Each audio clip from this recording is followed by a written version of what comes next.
오늘 우리에게 주시는 하나님의 말씀은 마태복음 14장 13절부터 21절까지 말씀입니다.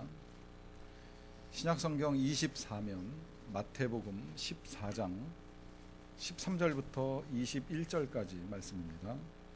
이 계시의 말씀을 제가 받들어 봉독할 때 살아계신 주님의 음성을 들으실 수 있기를 바랍니다. 예수께서 들으시고 배를 타고 떠나서 따로 빈들에 가시니 무리가 듣고 여러 고을로부터 걸어서 따라간지라. 예수께서 나오사 큰 무리를 보시고 불쌍히 여기사 그 중에 있는 병자를 고쳐 주시니라. 저녁이 되매 제자들이 나와 이르되 이곳은 빈들이요 때도 이미 저물었으니 무리를 보내어 마을에 들어가 먹을 것을 사 먹게 하소서. 예수께서 이르시되 갈 것 없다. 너희가 먹을 것을 주라. 제자들이 이르되 여기 우리에게 있는 것은 떡 5개와 물고기 2마리 뿐이니이다. 이르시되 그것을 내게 가져오라 하시고 무리를 명하여 잔디 위에 앉히시고 떡 5개와 물고기 2마리를 가지사 하늘을 우러러 축사하시고 떡을 떼어 제자들에게 주시매 제자들이 무리에게 주니 다 배불리 먹고 남은 조각을 12바구니에 차게 거두었으며 먹은 사람은 여자와 어린이 외에 5,000명이나 되었더라. 아멘. 지난 금요일날 성령기도회 시간에 우리 목사님, 전 목사님께서 말씀 전해주시면서 자칭 딸바보라 하는 표현을 사용을 하셨습니다. 딸한테 어찌나 잘해주시는지 따님이 우리 목사님을 이해하기를 아주 부자로 알고 있다고 하는 말씀도 하셨습니다. 제가 어제 점심 식사하면서 또 여쭤봤어요. 혹시 딸이 아빠는 모든 것을 다 할 수 있는 능력 많은 슈퍼맨으로 알고 있지는 않냐고 그렇게 질문드렸더니 그렇기도 하다고 하는 대답도 해 주시더라고요. 참 좋은 아버지, 또 그 아버지를 잘 이해하고 있는 딸이라고 하는 생각이 듭니다.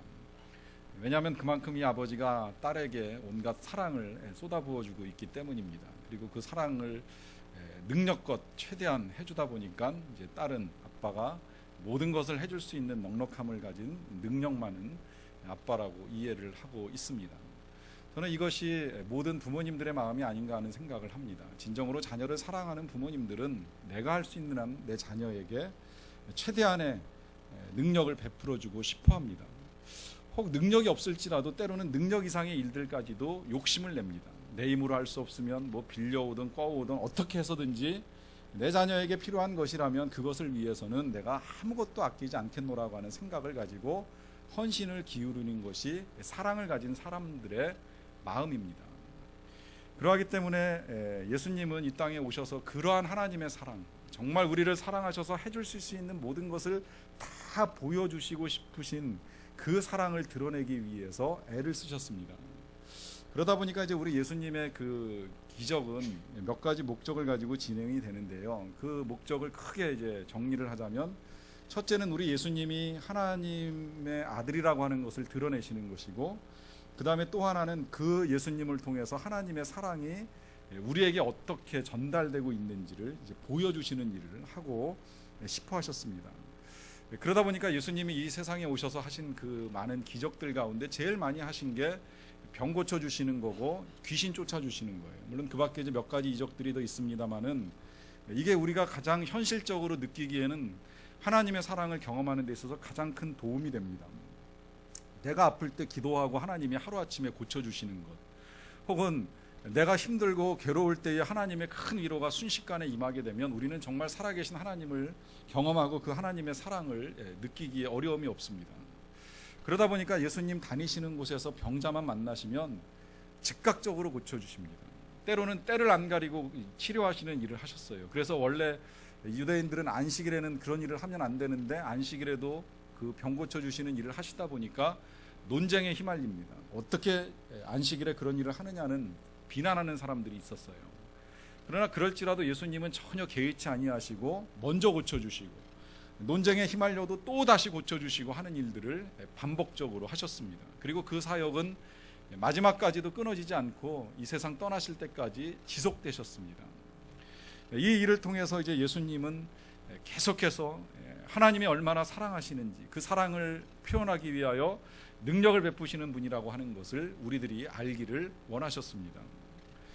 오늘 이제 저와 여러분들이 보게 되는 이 기적의 배경을 먼저 잠깐 살펴보게 되면, 이 기적이 일어나기 전에 예수님이 개인적으로 참 힘든 일을 겪으십니다. 그것은 예수님을 위하여 사역을 하던 세례 요한이 세상을 떠난 겁니다. 그런데 이 세례 요한은 원래 예수님하고 친척 관계이기도 하고요. 또 예수님보다 먼저 와서 예수님의 앞길을 예비하던 선지자입니다. 그런 귀한 선지자가 어느 날 이제 헤롯에게 잡혀서 옥에 갇혀 있다가 헤롯의 딸이라고 할 수 있는 소녀아이가 춤을 추는 그 춤값으로 인해서 세상을 떠나게 되는 비운을 겪게 됩니다. 이런 일을 겪으면서 예수님도 마음이 좀 많이 상하셨던 것 같아요. 그 소식을 들으시고 나서는 따로 배를 타고서 한적한 곳으로 가십니다. 아마 예수님 입장에서는 그런 생각도 하셨으리라고 여겨져요. 세례 요한이 세상을 떠난 것도 가슴이 아프고, 또 조금 있으면 이제 예수님도 그와 같이 언젠가는 사람들에 의해서 죄는 없지만 죽으셔야 될 일을 생각하니까 마음도 무거우셨으리라고 여겨집니다.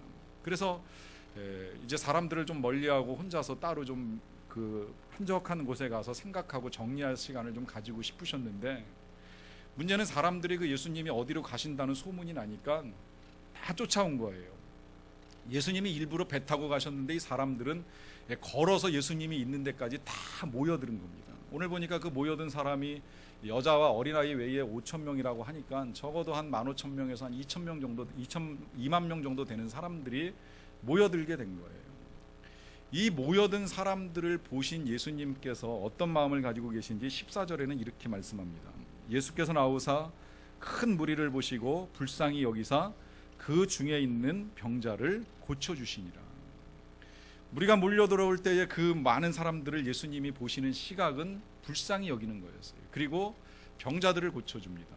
또 여기 지금 마태복음에 표현되어 있지는 않습니다만은 누가복음을 보시게 되면 누가복음에서는 모여든 그 무리를 보시고 하나님 나라의 일들을 말씀하시니라 이렇게 기록이 되어 있어요. 이건 무슨 의미냐면 사람들에게 그 힘든 과정 중에도 예수님이 다시 말씀을 하시는 거예요. 지금 억울하게 세례 요한이 세상을 떠나기는 했지만 그는 하늘나라에 들어갔을 것이고, 그 하나님의 나라에서 이 땅에서 당한 고난에 대한 상급도 받고 영광도 누리고 평안하게 안식을 취할 것이라고 하는 이 메시지. 그래서 이 세상에서 주의 백성들이 고난을 당하고 굶주리고 어려운 일들을 겪을지라도 절대 낙심하지 말고 살아야 될 것에 대해서 선포하셨음을 알 수가 있습니다. 이런 일들을 하시는 것이 예수님이 마음 상할 때 하신 일이에요. 그 마음은 비록 어렵고 힘들지만 찾아 나오는 수많은 사람들을 보시면서 그 슬픔에 잠겨 있기보다는 그들을 위해서 오히려 다시 기적도 베풀어 주시고 또 병도 고쳐 주시고 혹은 하나님 나라를 가르치시면서 그들을 위로하고 그들을 사랑하는 마음 드러내시기를 기뻐하셨습니다. 그렇게 많은 사람들과 이제 귀한 시간을 이렇게 보내고 계셨는데 어느새 보니까 이제 해가 저물게 됐어요. 해가 뉘엿뉘엿 서쪽으로 넘어가다 보니까 제자들이 예수님에게 이런 요청을 합니다. 아마 제자들의 생각은 그랬을 것 같아요. 긴 시간 동안 말씀하시고 피곤하시니까 한 이쯤에서 집회를 좀 접고 이 사람들 이제 돌려보내서 각자 식사도 할 수 있게 해야 되지 않겠는가 생각을 해가지고 드린 말씀입니다. 여긴 빈들이요 때도 이미 저물었으니 이 사람들을 보내어서 각자 음식을 사 먹게 하소서. 이런 말씀을 드렸는데 예수님 대답이 좀 뜻밖이죠. 갈 것 없다. 너희가 먹을 것을 주어라 그래요. 그러자 제자들이 대답하기를 여긴 지금 떡 5개와 물고기 2마리밖에 없는데 이 많은 사람들을 어떻게 먹일 수 있겠습니까? 라고 하는 질문을 합니다. 이제 그때 예수님께서 그 떡 5개와 물고기 2마리를 가지고 그 많은 사람들, 거기에 있는 모든 사람들이 배불리 먹을 수 있는 음식을 만든 기적이 오늘 본문의 내용입니다. 참 신비한 기적이죠.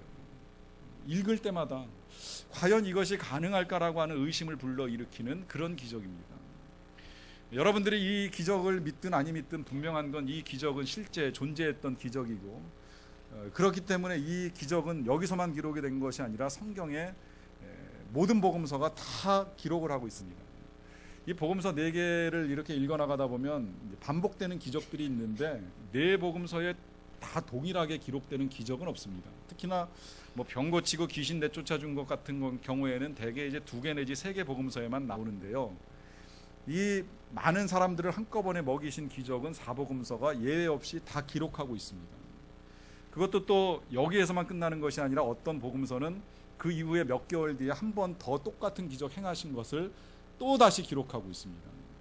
그리고 더 이제 이것을 우리가 사실로 믿을 수 있는 근거는 요한복음을 보시게 되면요, 이 요한복음은 복음서 중에 맨 마지막에 기록이 되었는데요, 다른 복음서의 저자들이 놓쳤던 것들, 그리고 이 요한은 예수님의 제자였기 때문에 자기가 직접 본 것, 목격한 것을 아주 상세하게 기록하는 특징을 가지고 있는데 정말 세밀합니다. 그래서 여기 지금 우리가 보는 마태복음에는 표현되어 있지 않지만 요한복음을 읽어 나가다 보면 이 제자들 가운데 이 많은 사람 먹이려고 하면 한 2천만 원 정도 돈이 들 겁니다라고 말한 제자가 빌립이라고, 또 이 떡 5개와 물고기 2개를 가져온 어린아이를 예수님께 데리고 온 사람은 안드레라고 하는 이름을 아주 선명하게 기록을 해놓고 있어요. 정확하게 자기 눈으로 보았기 때문에 실명을 거론하면서 복음서를 기술을 했습니다. 실제 했던 기적이라는 거예요. 그리고 왜 이 기적이 그렇다면 우리에게 있어서 지금까지 기록으로 남아있는가라고 하는 것을 우리가 알아야 될 텐데요. 그것은 먼저 이 기적을 통하여 우리 예수님께서 하나님과 동일하게 능력을 행하실 수 있는 분이라고 하는 것을 우리들이 알기를 원하셨기 때문입니다. 예수님이 그 행하신 기적들을 정리해서 생각을 해보면 이제 그 모든 것들이 다 하나님의 능력을 나타내는데요. 예를 들면 가장 기본적으로 이제 병 고치고 귀신을 쫓아내는 기적, 그러면 예수님이 악한 것들을 물리치는 하나님의 능력을 보여주시는 겁니다. 우리의 삶에 찾아 들어오는 질병, 더러운 것, 추한 것, 혹 죄악까지라도 얼마든지 해결할 수 있는 능력을 가지신 분이 주님이십니다. 또 예수님이 보여주신 능력 가운데 무리를 거리신 능력이 있는데 이건 사실 우리랑 직접적으로 관련은 없어요. 그렇지만 그 능력을 통해서 예수님께서 자연을 초월하시는 분인 것을 보여줍니다. 자연적으로 생각하면 사람은 물에 빠지는 것이 당연하지만, 그러나 예수님은 그 자연을 초월하시는 하나님이시기에 무리를 걸으실 수 있다라고 하는 걸 보여줍니다. 또 때로는 그 물 위에 일어나고 있는 파도와 풍랑을 가라앉히시는 일을 하는데, 이 또한 자연을 통치하시는, 자연을 다스릴 수 있는 권세를 가지신 그 능력을 보여줍니다. 물이 포도주가 되는 기적이 있죠. 그것은 질적 변화를 일으키실 수 있는 능력을 가지신 분이에요.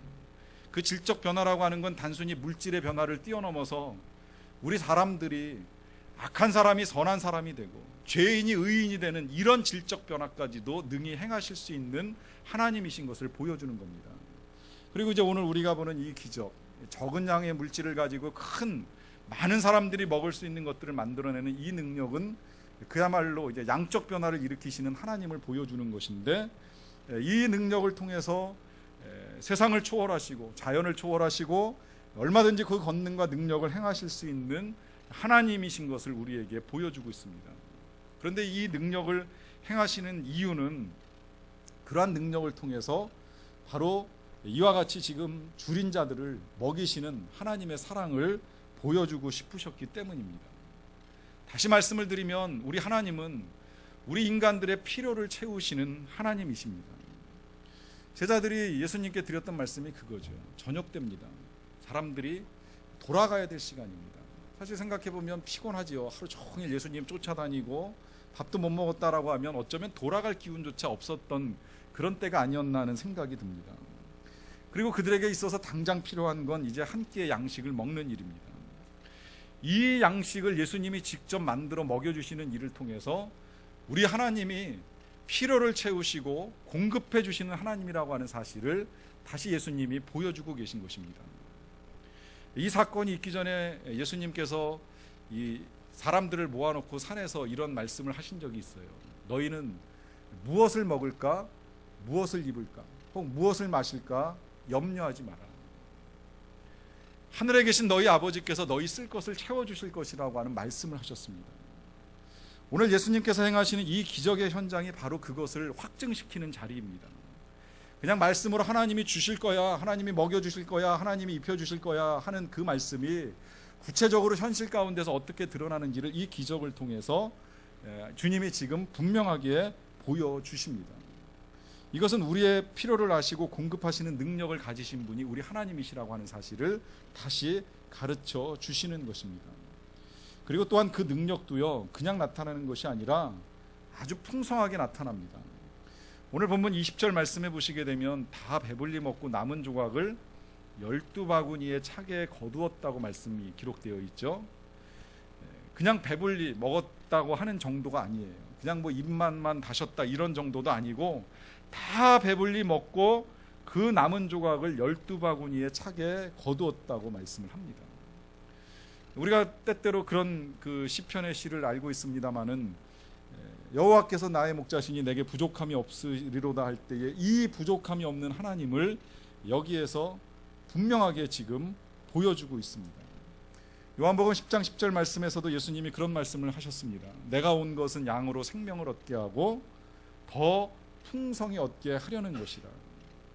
여기서 주님이 주시는 이 생명, 또 이 풍성하게 주시기를 원하시는 건 단순히 우리 육신의 우리의 영혼만을 위한 생명이 아니라 우리의 육신적인 삶에 있어서도 우리가 결코 곰핍하게 혹은 부족한 가운데 살아가는 것을 원하시는 하나님이 아니라 우리가 풍성한 가운데 거하기를 기뻐하시는 하나님이시라고 하는 사실입니다. 그런데 때때로 우리는 우리의 삶을 들여다보면 이제 이런 의문들이 생겨날 수는 있습니다. 그 풍성하신 하나님께서 나에게 공급하심에 있어서 나는 왜 이렇게 결핍된 것들이 생겨나는가? 어쩌면 풍성해지기는커녕 당장의 필요라도 좀 채워질 수 있는 하나님의 공급하심이 있었으면 좋겠다. 혹 때때로 하나님은 그렇게 풍성하신데 우리가 살고 있는 이 세상에는 아직도 여러 가지 결핍 혹은 여러 가지 빈곤으로 인하여 기아 속에 죽어가고 있는 사람들이 끊임없는 이유는 과연 무엇인가 하는 질문을 가지는 경우입니다. 1차적으로 우리가 개인적으로 이 질문을 가지고 하나님 앞에 나아갈 때 다시금 우리가 우리 자신에게 해야 될 질문이 있습니다. 정말 우리가 하나님께 나와 구하는 것들은 이 일용할 양식처럼 우리에게 있어서 꼭 필요한 것인가? 아니면 우리의 욕심에 의해서 하나님께 매달리고 있는 것은 아닌가라고 하는 생각입니다. 정말 우리에게 필요하다면 하나님이 주십니다. 얼마든지 주실 만한 사랑도 있고 능력도 있습니다. 그러나 행여라도 우리의 욕심이나 혹은 우리의 탐욕에 매여가지고 우리가 끊임없이 구하는 것이라면 때로 하나님은 우리가 그 욕심, 그 탐욕을 내려놓을 때까지 기다리실 때가 있습니다. 그리고 우리가 그것을 다룰 만한 능력이 있거나 혹은 우리가 그것을 가지고 나눌 만한 여유로움이 있을 때에 하나님이 우리에게 그것을 허락하실 때가 있습니다. 사실 세상에 있는 빈곤의 문제도 이러한 맥락에서 우리가 들여다보게 되면 결코 하나님은 부족하신 분이 아니라고 하는 사실이 틀림없습니다. 왜냐하면 이 세상에 있는 생산물들은 모든 사람들이 먹기에나 쓰기에 부족함이 있는 건 절대 아니거든요. 하나님 주실 때부터 넉넉하게 주셨습니다. 지금도 얼마든지 땅을 잘 활용하고 또 바다에 있는 자원들을 활용하기만 하면 이 지구상의 인구가 죽지 아니한다라고 하는 것은 통계적으로도 분명하게 밝혀진 사실입니다. 그러나 자원이 편중되어 있고 또 편중된 자원을 무기로 사용해서 혹은 그것을 가지고 더 많은 욕심을 채우려고 하는 사람들이 점점 많아지다 보니까 분배가 왜곡되면서 한쪽에서는 정말 너무 많이 먹어서 죽는 일이 일어나고 한쪽에서는 너무 못 먹어서 죽는 이런 불균형적인 현상이 드러나고 있을 뿐입니다. 분명한 건 하나님은 우리가 살기를 원하시고 그 살아감에 있어서도 풍성하게 살아가기를 원하시는 하나님이시라고 하는 사실입니다. 그러하기 때문에 우리가 이 사실을 분명하게 알고 있다면 오히려 우리에게 있어서 필요한 것은 그러한 하나님의 사랑과 능력이 나타날 수 있도록 우리의 삶을 드리는 일이 필요합니다. 오늘 이 본문 속에서 예수님의 이 놀라운 기적이 나타나는 원인되는 일이 한 가지가 있죠. 그것은 어느 한 소년이 가지고 온 떡 5개와 물고기 2마리를 예수님께 드렸다는 데 있습니다. 이 물고기가요, 보통 다른 성경에는 헬라어를 읽어 나가다 보면 익투스라고 하는 단어가 쓰여졌습니다. 그런데 이것도 잘못 쓰여진 것을 알게 된 사도 요한이 마지막으로 요한복음을 쓰면서 그거를 옵사리온이라고 하는 헬라어로 바꿔놨어요. 똑같은 물고기인데 물고기 종류가 다릅니다. 이 익투스는 그야말로 이제 좀 이렇게 어느 정도 먹을 수 있는 양이 되는 큰 물고기, 뭐 우리나라 생선으로 표현하면 뭐 고등어나 꽁치 같은 종류라고 생각하시면 이해하기가 쉽습니다. 그 이스라엘 향어가 우리나라에도 지금 들어와서 이렇게 그것이 이제 양식으로 그 길러지는 곳이 있는데 사람 팔뚝만하게 아주 큰 물고기를 익투스라고 말씀을 합니다. 반면에 옵사리온은 우리가 먹는 생선 중에 그냥 멸치같이 작은 거라고 생각을 하시면 돼요. 그러니까 이 생선은 배를 채우기 위한 생선이 아니라 이 떡 같은 거 먹을 때 목매지 말라고 혹은 떡 같은 거 먹을 때 맛이 없으니까 그 간을 맞추기 위해서 양념 삼아 먹는 아주 작은 생선입니다. 꼬마아이가 가지고 있었던 게 그런 거예요. 자기 도시락으로 먹을 떡 5개 그리고 물고기 2마리, 멸치 같은 물고기 2마리. 얼마나 양이 되겠어요? 그거 가지고 누구 배를 채우겠어요? 그런데 이게 예수님의 손에 들려지면서 수천 명, 수만 명이 먹는 양식이 됩니다. 먹고 남는 풍성한 양식이 됩니다. 이것이 하나님께서 기적을 행하시는 원리입니다. 한 사람의 손에 들려 있고 그 자신만을 위하여 쓸 때는 아무것도 아닌 거였어요. 그런데 이것이 주님께 드려지면서 귀한 것이 됩니다. 주님께 드려지면서 많은 사람을 살리는 도구가 됩니다. 여러분, 우리가요 가지고 있는 것들이 대부분 그렇습니다. 나를 위해서 쓸 때는 나만을 위한 아무것도 아닌 것이 될 때가 많습니다. 그러나 이것이 작은 것이라고 할지라도 주님 앞에 드려지고 주님께 사용되도록 맡겨드릴 때에는 그것이 사람을 살리는 도구가 됩니다. 저는 교회 학교 우리 선생님들 생각해봐도 그럴 때가 있어요. 우리가 교회에서 신앙생활하면서 들은 바 신앙의 중요한 지식들이 있습니다. 내가 가지고 있으면 나만을 위한 지식이에요. 그런데 그 지식을 끌어내놓고 아이들을 가르칠 때 사용하면 이 아이들이 하나님을 만날 수 있는 도구로 사용되는 겁니다. 한 사람의 지식이 수명의 아이들을 위한 생명 양식으로 사용될 수 있다는 겁니다. 그 예수님이 행하신 기적 가운데 물로 포도주를 만드는 기적도 역시 마찬가지잖아요. 그 기적이 일어나기 전에 있었던 물은 맹물이에요. 아무 물도 아니에요. 사람들 정결 예식으로 손 씻고 발 닦는 데 사용되는 그런 물이었어요. 그 물이 예수님 앞에 드려짐으로 인하여서 그 물이 포도주가 되고 그 포도주가 사람들의 잔치에서 기쁨을 주고 행복을 줄 수 있는 음료로 변화되는 역사가 일어납니다. 사람의 손에 있을 때 아무것도 아니지만 하나님의 손에 드려질 때 귀하게 쓰임받는 것이 됩니다. 그래서 예수님이 이 일을 행하시면서 제자들에게 선포하시는 말씀이 바로 이것입니다. 갈 것 없다. 너희가 먹을 것을 주어라. 너희를 통하여서 하나님의 기적이 나타나게 하고 너희를 통하여서 하나님의 놀라운 일들이 세상에 드러나는 것을 보여줄 수 있게 하라고 명령을 하십니다. 여러분, 오늘 우리가 이 기적을 보면서 특히 더 깊이 알아야 될 예수님의 능력이 한 가지가 있는데요. 어느 분은 이 기적을 가지고 표현하시기를 이렇게까지 표현을 하시더라고요. 이 오병이어의 기적은 5천 명을 상대로 한 예수님의 성만찬이었다. 이것이 왜 예수님의 성만찬이라고 하는가 하는 이유는요, 이렇습니다. 자, 이렇게 해서 양식을 먹은 사람들 보십시오. 그렇게 해서 잠시 허기진 배를 채울 수는 있지만 사람은 시간이 지나면 또 배가 고프게 되어 있습니다. 다시 배가 고프지요. 아무리 많이 먹어도 아무리 맛있는 걸 정말 실컷 먹었다고 할지라도 우리는 한 끼 두 끼 지나가면 또 먹을 수밖에 없습니다. 진정으로 영원한 양식이 될 수 있는 건 이 땅에서 우리가 먹을 수 있는 것으로 해결되는 것이 아니라고 하는 것입니다. 그러니까 예수님께서 이 기적을 행하시고 난 다음에 이 기적을 이제 풀어가시면서 메시지를 전해주시는데 그 메시지 가운데 요한복음 6장 51절에서 예수님이 이렇게 말씀하시는 것을 우리가 볼 수 있습니다. 나는 하늘에서 내려온 살아있는 떡이니 사람이 이 떡을 먹으면 영생하리라. 내가 줄 떡은 곧 세상의 생명을 위한 내 살이니라. 예수님 스스로가 예수님을 일컬어서 하늘에서 내려온 생명의 떡이라고 말씀합니다. 그리고 이 생명의 떡을 먹는 자마다 영생하리라고, 영원히 죽지 아니하실 것에 대해서 분명하게 선포를 하셨습니다. 이 말씀은 예수님의 입에서 나온 진리의 말씀입니다. 다시 생각해 보면 우리가 이 땅에서는 수없는 양식을 먹는다 할지라도 우린 또다시 반복되는 배고픔을 경험하게 될 것입니다. 때로 아까 제가 말씀드린 대로 우리의 필요를 따라 구할 때 예수님이 그 필요를 채워주시는 일을 합니다. 아픈 사람 고쳐주시고 또 필요한 물질 공급해 주시고 여러 가지 구하는 것들 주십니다. 그렇지만 시간 지나면 병들지 아니할 사람 없고 병들면 다 세상 떠나게 되어 있습니다.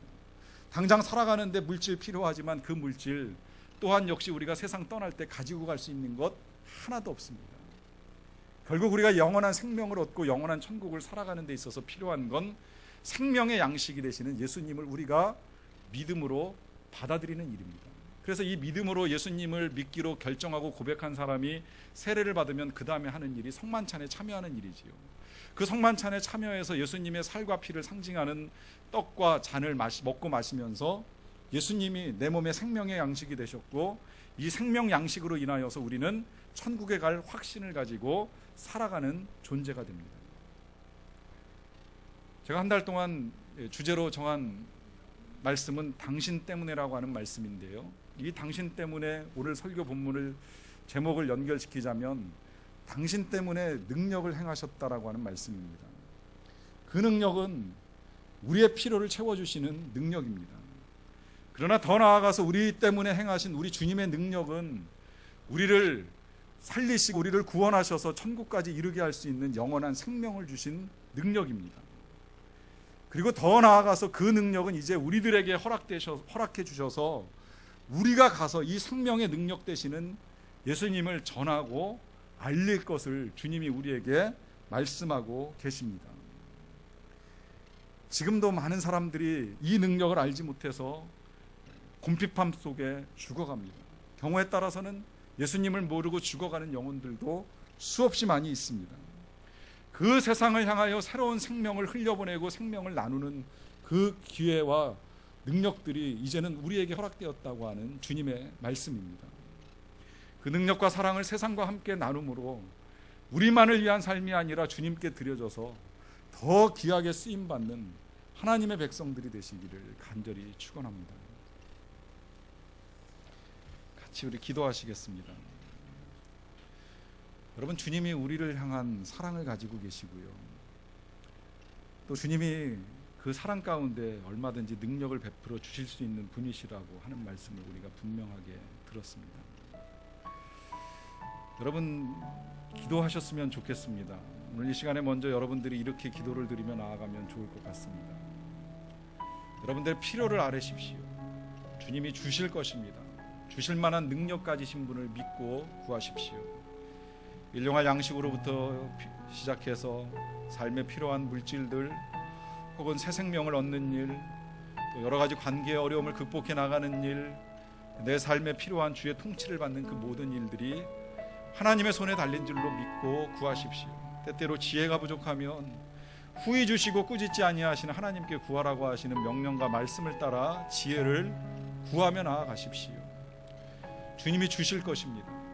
그 능력 가운데 허락하실 것을 믿고 구하며 기도를 드리십시오. 그리고 더 나아가서는 여러분들이 이런 기도도 함께 드리셨으면 좋겠습니다. 그것은 이제 우리의 삶을 하나님께 드림으로 인하여서 우리의 삶이 하나님의 능력을 나타내는 도구가 되기를 원한다라고 하는 고백도 함께 드리시기를 바랍니다. 우리의 삶이 그 능력 드러내는 주님의 선한 도구로 쓰임받기를 열망하는 고백도 함께 드리시면 더욱 좋겠습니다. 우리 이와 같이 주님의 능력을 믿고 그 능력을 구하는 기도를 드리도록 하겠습니다.